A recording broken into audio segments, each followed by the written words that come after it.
Harry Haller, un hombre de alrededor de 50 años, se instala temporalmente en la casa de la tía del narrador.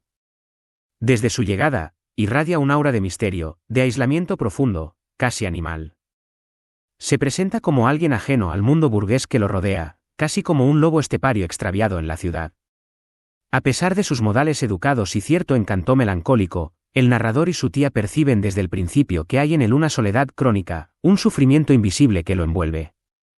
El narrador empieza a observar a Haller en silencio, intrigado por sus costumbres solitarias, por su modo errático de vivir, por su habitación llena de libros, cuadros, flores marchitas y botellas.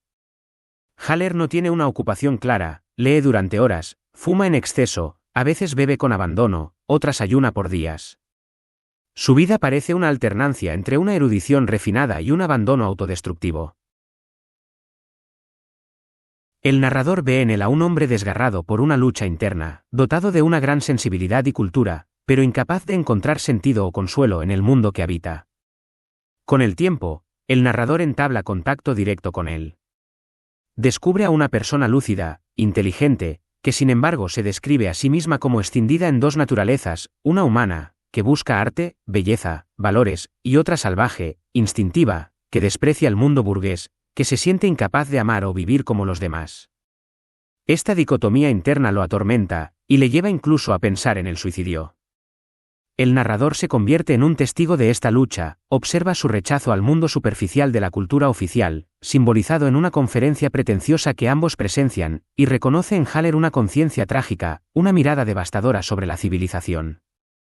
El manuscrito de Haller, el núcleo del libro, empieza entonces a ser presentado por el narrador. Allí, Haller relata en primera persona su experiencia de transformación. Tras un periodo de profundo abatimiento, en una noche de desesperación encuentra un misterioso cartel que promete revelarle el teatro mágico, solo para locos. Esta extraña promesa lo inquieta. Poco después, conoce a Hermine, una joven vivaz que toma bajo su tutela al triste y apático Haller. Ella le exige una promesa, que algún día deberá matarla, cuando ella se lo pida. Hermine no solo le enseña a bailar, a relacionarse, a reír, a vivir con liviandad, también lo introduce en un mundo sensorial donde Haller redescubre el placer de lo inmediato.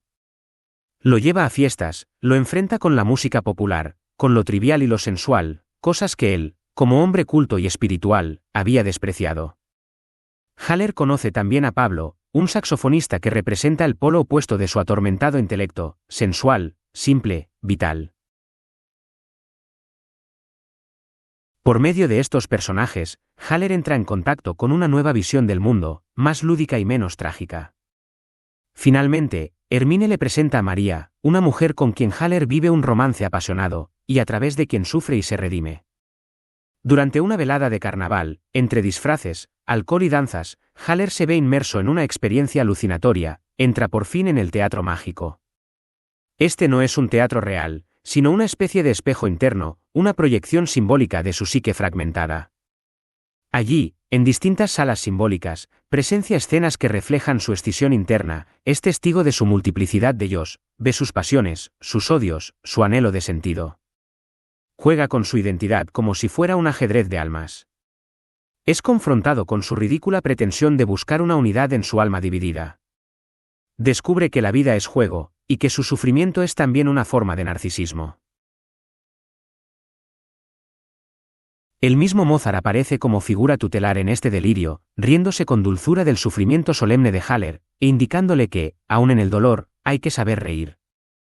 La alucinación culmina con una escena brutal. Haller encuentra a Hermine dormida con Pablo, y cumpliendo su promesa, la apuñala. De inmediato comprende que ha traspasado un umbral, no ha matado a una persona, sino una ilusión, una parte de sí mismo.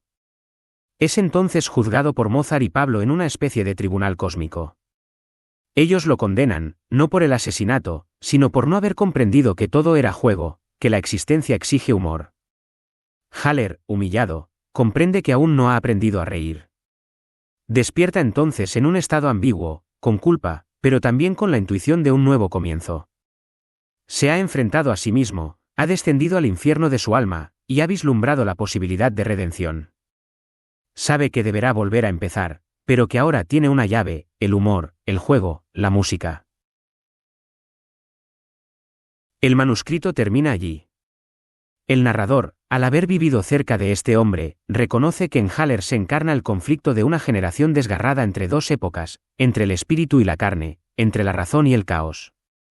Y aunque no sepa si Haller vive o ha muerto, intuye que su viaje no fue en vano, que su dolor expresaba no una locura personal, sino el mal del siglo.